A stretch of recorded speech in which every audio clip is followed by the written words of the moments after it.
So, good afternoon guys. Welcome back. Tayo ngayon saan? Yung Boulevard on the way to Vermosa. Lapsan tayo.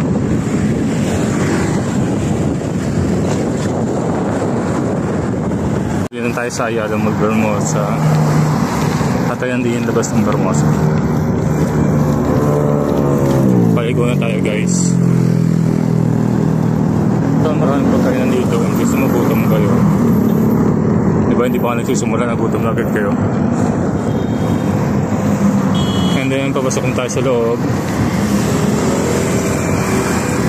Yan guys yung front ng Vermosa. Okay. So aram na, pahinintay nyo, punta na kayo dito, bike tayo, jogging, run, swimming, yan. Lahat yan meron dito. So, ayun, 5:48 na at nakaka 20 kilometers pa rin tayo guys. So, doon tayo sa pinaka tuktok ng Vermosa. So, sa mga nakakalam, matik yan. Bike na tayo sa baba ngayon. Ngayon nakapagpahinga tayo. 20 kilometers pa rin, pero pagod na ako. Maraming market dito kasi medyo ahon siya. As in ahon talaga. Nakaka-challenge to yung babalik dito kasi ayun, lumipas na naman 2 linggo ngayon at nakapag-bike. Maya na tayo ulit.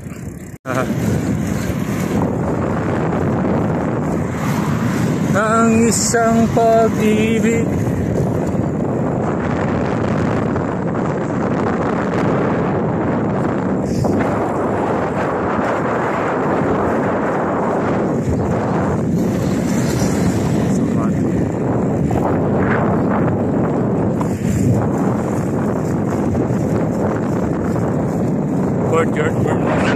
Courtyard guys, courtyard.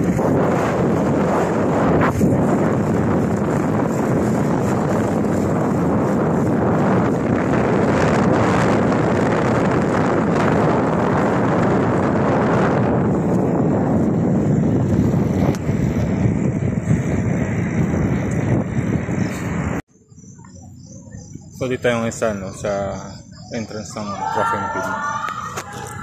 Entrance ng track and field guys. Kasi ito sa yan, sa athlete swimming.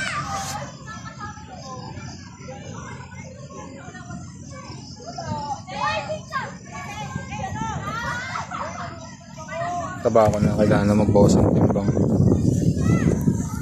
So as of now, nakaka 24 kilometers pa lang tayo. Kailangan natin maka 40 yung target ko eh. Hanggang pauwi na yun. Sige mamaya lang. So uwi na guys. Pero nag-isip pa akong diretso ko ng Tokwahan. So kung diretso pa Tokwahan o diretso uwi na ako. Nakaka 30 kilometers pa lang ako. Siguro sakto na yung pauwi. Pero maaga pa, 6:36 pa lang. So bahala na, maya lang. So yun nga guys, naka-uwi tayo, hindi nakatumuloy.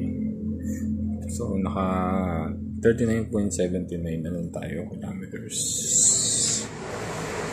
Tambay mga tayo dito kasi wala magawa. So see you sa next vlog. Bye.